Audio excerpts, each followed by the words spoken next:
Case number 7352 state versus आकाश सहगल और सुखविंदर भट्टी।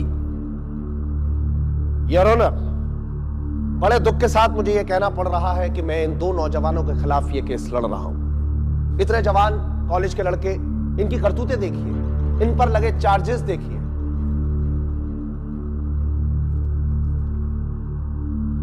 दो murder, मरने वालों के नाम कुणाल शेखावत और राम खिलावत। बैंक डकैती, एक दुकान की लूट, एक यात्रियों से भरी बस को अगवा करना। योर ऑनर, इनको देखकर कोई कह सकता है कि ये इतने शातिर बदमाश हैं? I object your honour.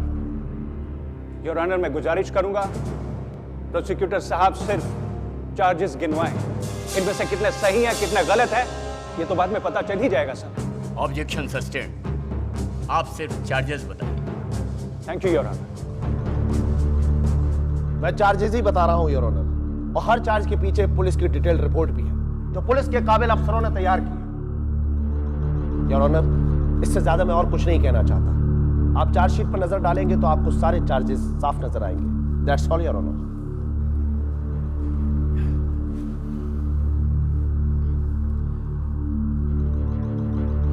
Your honour, prosecutor साहब ने जो भी चार्जेस गिनवाए हैं, ये कितने सही हैं या कितने गलत हैं, ये अभी हम सब नहीं जानते। लेकिन प्रोसिक्यूटर ने एक पॉइंट बहुत ही अच्छा बताया कि इस केस में पुलिस ने बहुत ज्यादा मेहनत की है, जो कि वाकई काबिल तारीफ है। पिछले 20 साल से मैं इस कोर्ट में प्रैक्टिस कर रहा हूं। मैंने इतनी डिटेल चार्जशीट कभी नहीं पढ़ी है। इससे यह पता लगता है कि पुलिस अगर चाहे तो किसी भी केस में कितनी ज्यादा मेहनत कर सकती है। अब रहा सवाल यह कि यह सारी मेहनत सच को सामने लाने के लिए की गई है या फिर इन दो नौजवानों को फंसाकर इन्हें सजा दिलवाने के लिए की गई है। योर ऑनर, यह मैं साबित कर दूंगा। Objection your honour. Objection overruled. Mr Parikshit, आप अपनी जांच को आगे बढ़ाइए। Thank you your honour. Your honour, मैं भट्टी से कुछ सवाल करना चाहूंगा। इजाजत। Thank you your honour. Bhatti, उस दिन क्या कुछ हुआ था, सब कुछ अदालत को बताओ। सर, हमने जो किया हमारे बचाव के लिए किया। भट्टी, मैंने कहा सब कुछ का मतलब है श्रुति के घर से लेकर उस जगह पर पहुंचने तक जो कुछ भी हुआ सब कुछ बताओ। हम श्रुति के घर के पास पहुंचे ही थे कि अचानक कुणाल और उसके साथी वहां पर आ गए। मैं और आकाश थे और उन लोग करीब 4-5। तो मैंने और आकाश ने भागना शुरू किया। भागते भागते हम दोनों बिछड़ गए। मैं कुणाल से छुपने की कोशिश कर रहा था और अचानक मेरा फोन बजा। फोन की आवाज से कुणाल वहां पर आ गया और हम दोनों के बीच में लड़ाई हुई। कुणाल ने मुझे बहुत मारा। इस शोर शराबा में आकाश वहां पर पहुंचा और फिर उन दोनों के बीच में लड़ाई हुई।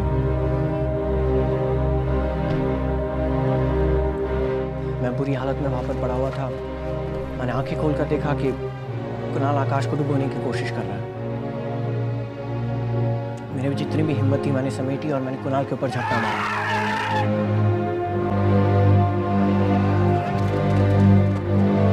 हम लड़ते लड़ते एक अंधेरे से खंडर में घुस गए।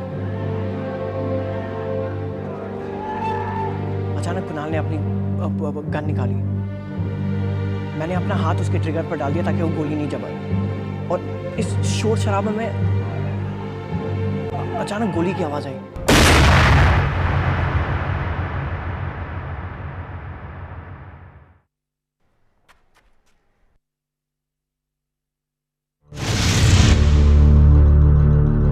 तो ऐसे कुणाल की मौत हुई? जी। आर यू श्योर भट्टी? जिस गोली से कुणाल की मौत हुई वो गोली क्या तुम्हारी ही बंदूक से चली थी? सर, कुछ कह नहीं सकते किससे गोली चली, कब चली। मैं घबराया हुआ था और उस घबराहट में मैंने मान लिया कि शायद गोली मुझसे ही चली हो। योर ऑनर, ये दोनों कॉलेज के स्टूडेंट्स हैं। छोटी मोटी लड़ाइयां इन्होंने लड़ी होंगी, लेकिन बंदूक चलाना इन्हें नहीं आता है। बल्कि मैं तो ये कहूंगा कि बंदूक इन्होंने कभी देखी ही नहीं होगी, वरना तो उस मर्डर के बाद हड़बड़ाहट में वो अपनी बंदूक छोड़कर वहां से नहीं भागते। योर ऑनर, मैं इस केस में एक्सीडेंट की दलील भी दे सकता था या स्ट्रगल में चली गोली को महज एक हादसा भी बता सकता था, लेकिन नहीं योर ऑनर, कुणाल का मर्डर हुआ है, हादसे में उसकी मौत नहीं हुई है। मेरा भी यही मानना है। योर ऑनर, मेरे पास कुछ सबूत हैं जो वारदात के बाद उस जगह से मिले। ये बुलेट उस दीवार से मिली थी जो कि कुणाल की बंदूक से चली थी। योर ऑनर, भट्टी ने अभी जिस स्ट्रगल का जिक्र किया, यह गोली उस स्ट्रगल के बाद चली थी और फॉरेंसिक रिपोर्ट के मुताबिक कुणाल के शरीर से जो गोली मिली थी वो इनकी बंदूक से नहीं चली थी, वो किसी देसी कट्टे से चलाई गई थी। योर ऑनर, इससे तो यही साबित होता है कि वारदात के वक्त वहां पर कोई और भी इंसान मौजूद था जिसने इन दोनों की लड़ाई का फायदा उठाया और कुणाल का मर्डर कर दिया और इन दो नौजवानों को फंसा दिया। That's all your honour.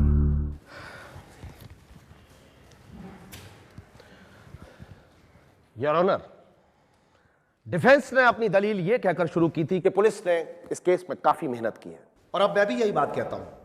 दीवार से मिले बुलेट, फॉरेंसिक रिपोर्ट और वो ऑफिसर जिसने इस केस में काफी मेहनत की है, उसका नाम है रोहित सहगल, यानी आकाश सहगल के पिता, जिन्होंने इस केस को हासिल करने में और इसके लिए झूठे सबूतों को इकट्ठा करने में काफी मेहनत की।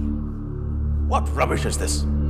बकवास कर रहे हैं आप। Rohit, please keep quiet. Your honour, इनके ऊपर तो वैसे भी इतने सारे चार्जेस हैं, फिर भी आज इस अदालत की तौहीन करने में ये पीछे नहीं हट रहे। मिस्टर रोहित, आपको वार्निंग दी जा रही है। जब आपसे सवाल पूछे जाएं, तभी आप उनका जवाब दें। I'm sorry.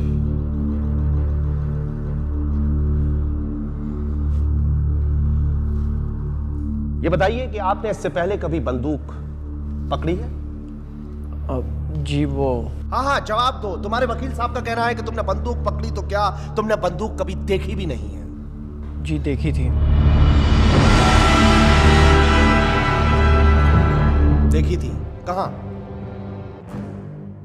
मैं और आकाश आशुतोष बाबा जी के पास गए थे, उन्होंने दी थी। क्या दी थी? बंदूक? नहीं, देसी कट्टा। देसी कट्टा, यानी एक देसी कट्टा आकाश और भट्टी के पास भी था। मैं ये कहना चाहूंगा कि यह मर्डर एक देसी कट्टे से हुआ ही नहीं, बल्कि एक बंदूक से हुआ है, और वो बंदूक जो उस वक्त कुणाल के पास थी, ये कोई हादसा नहीं है, बल्कि इन दोनों ने जानबूझकर उसका मर्डर किया है। योर ऑनर, मैं रोहित सहगल से कुछ सवाल करना चाहूंगा। इजाजत है। Thank you.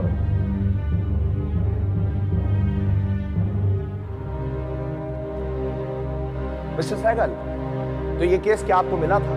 जी। मैंने आपसे पूछा ये केस आपको मिला था, लेकिन आप तो आगरा में थे, फिर ये केस आपने कैसे हैंडल किया? कुणाल की लाश मिली थी, सो उसकी इन्वेस्टिगेशन के लिए तो कुणाल की बॉडी आपको मिली थी? जी नहीं, मेरे साथी अफसर को। तो फिर ये केस आपने क्यों लिया? क्योंकि मेरे साथी अफसर दिल्ली नहीं जाना चाहते। ये झूठ है योर ऑनर। इन्होंने ये केस इसलिए लिया था कि कुणाल की बॉडी को देखकर इन्हें सबसे पहले अपने बेटे की याद आई, कुणाल के साथ उसकी दुश्मनी याद आई। इन्होंने सोचा कि अगर कोई दूसरा पुलिस ऑफिसर इस केस को हैंडल करेगा तो इनके बेटे का बचना नामुमकिन है, इसलिए ये केस इन्होंने अपने हाथ में लिया। ये गलत है। यही सही है योर ऑनर। 7 दिनों तक इन्होंने इन्वेस्टिगेशन को धीमा रखा। 1 हफ्ते तक इन्होंने कुणाल के घर वालों को कोई खबर नहीं की। ठीक 1 हफ्ते के बाद इन्होंने कुणाल के घर वालों को खबर की। इस नीच हरकत की वजह से इन्हें नौकरी से निकाल दिया गया और ये केस वापस ले लिया गया। योर ऑनर, मैंने खुद नौकरी छोड़ी है, मुझे निकाला नहीं गया। योर ऑनर, अक्सर ऐसे डिसमिस्ड ऑफिसर ऐसी बातें करते हैं। ऐसे ऑफिसर की इन्वेस्टिगेशन पर हम क्या भरोसा कर सकते हैं? That's all your honour. Your honour, मेरे पास एक चश्मदीद गवाह है जो ये साबित कर सकता है कि कत्ल के वक्त वहां पर कोई और भी मौजूद था। ठीक है, आप अगली हियरिंग में अपने चश्मदीद गवाह को पेश कीजिए। Thank you your honour. The court is एडजॉर्न्ड।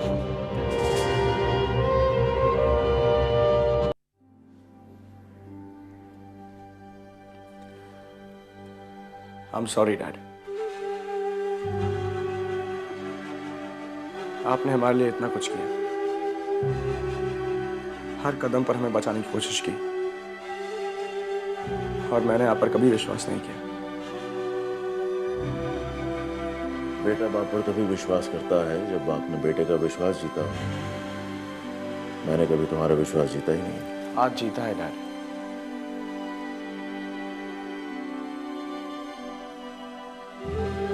आज जब शायद सब कुछ खत्म होने को आया है, अगर मैं दुनिया में किसी पर भी विश्वास करता हूं तो वो है आप।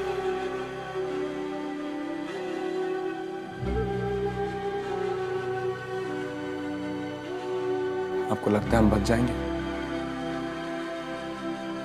ऐसा क्यों पूछ रहे हो तुम? पता नहीं। मैंने अपनी इस भटकी हुई जवानी में अपना खोया हुआ बचपन वापस पाया। वो वक्त जब मैं आपको और मॉम को साथ देखने के लिए तरसता था, वो मैंने इन दिनों देखा है। अब तो जीना चाहता हूं आपके और मॉम के साथ।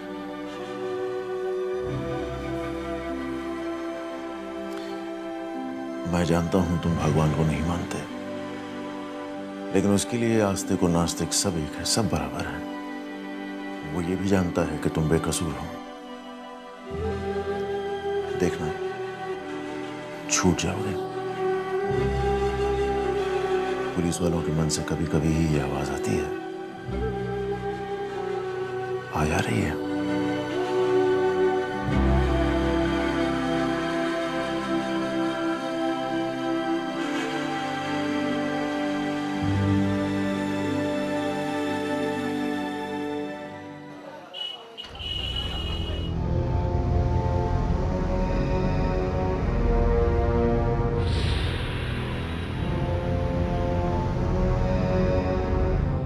ताऊ जी, आप खामा खा की फिक्र कर रहे हो। 2 मर्डर और इतने सारे अलग अलग केस। आकाश को तो फांसी होनी ही होनी है और उसके बाप को उम्र कैद पक्का। फिक्र तो होती है रंजीत,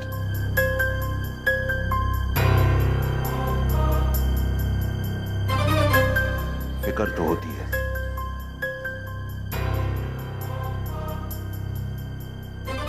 पता नहीं किस तरफ केस घूम जाए, पता नहीं किसी चश्मदीद गवाह बनाकर वो लोग ले आए। ताऊ जी, कोई गवाह शवाह नहीं है, सब पैतरे हैं जी, पैतरे। कोई पैतरा वैतरा नहीं है ये, समझा? उनके पास जरूर कोई गवाह इस केस को भटकाने के लिए। देखा नहीं उनके वकील की आवाज में कितना यकीन था। जौं की तरह चिपक जाओ उस वकील से और उस सोडी से, और वो जो भी कोई गवाह है अगली सुनवाई में कोर्ट नहीं पहुंचना चाहिए। जी ताऊ जी।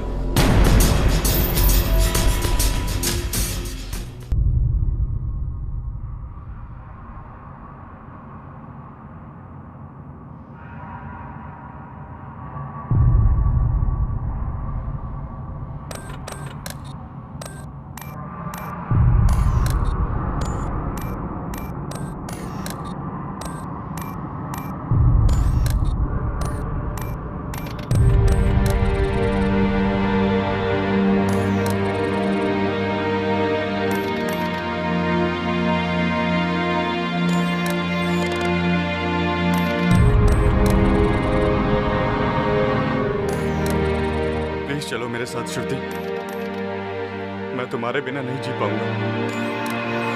पुलिस से बच जाऊंगा, जिंदा रह जाऊंगा, लेकिन जी नहीं पाऊंगा।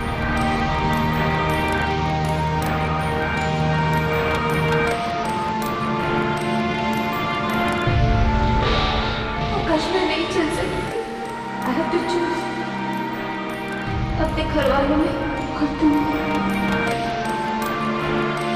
कहा था ना वो धोखा देगी, समझा नहीं? कहा था वो धोखा देगी।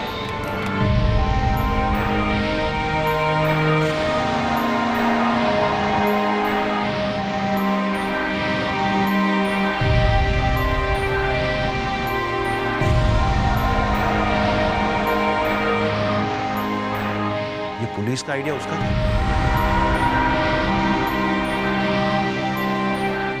इतना सब कुछ होने के बाद अगर मैं जिंदा हूं तो सिर्फ तुम्हारे लिए श्रुति, सिर्फ तुम्हारे लिए। ये शेखावत खून होता ही ऐसा है, प्यार करता है तो भी टूट कर, और नफरत करता है तो भी टूट कर। अब तेरी जिंदगी में जिल्लत, धोखा और सजा के अलावा कुछ नहीं। जिसके लिए तूने ये सब किया उसी ने तेरी पीठ में छुरा मारा। यही तेरी सजा है, अब जी सजा। तुझसे नफरत करता है, तेरी शक्ल भी देखना नहीं चाहता।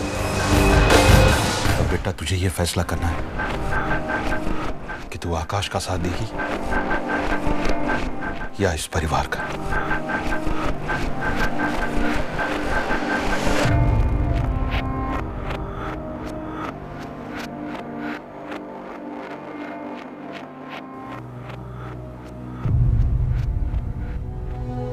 आकाश, मैं जानती हूँ तुम्हें लगता है कि वो पुलिस मैं लाई थी। बहुत गुस्सा आ रहा होगा मुझ पर, नफरत कर रहे होगे मुझसे। पर आकाश, मेरी गलती इतनी ही है कि मैंने मोंटी पर विश्वास किया और मोंटी ने मुझे धोखा दे दिया। तुम जानते हो मैं अपने पति से दूर रह सकती हूँ, पर उसे पुलिस के हवाले नहीं कर सकती हूँ। हमारी शादी हो गई है, लेकिन हमें अलग रहना पड़ रहा है। अपना ख्याल रखना आकाश। भगवान तुम्हें इतनी हिम्मत दे कि तुम इस इम्तिहान को भी पार कर पाओ। सिर्फ तुम्हारी श्रुति।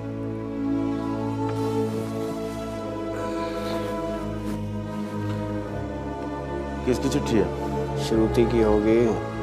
हमेशा की तरह इससे माफी मांग रही होगी और ये हमेशा की तरह उसे माफ कर देगा। इतनी दुनिया तो मैंने देखी है कि विश्वास के साथ कह सकूं कि श्रुति बेकसूर है। आंटी जी सही कहते थे, फादर एंड सन एकदम सेम। प्यार बड़ी मुश्किल से मिलता है और हम लोग उसे बहुत आसानी से गवा देने की भूल कर बैठते हैं। तू में गलती मत करना आकाश। श्रुति पे शक करना भी गलत होगा। बहुत किस्मत वाले हो कि इतना प्यार करने वाली गर्लफ्रेंड है तुम्हारी। सॉरी, अब तो बीवी है तुम्हारी। कितना वक्त हुआ शादी को?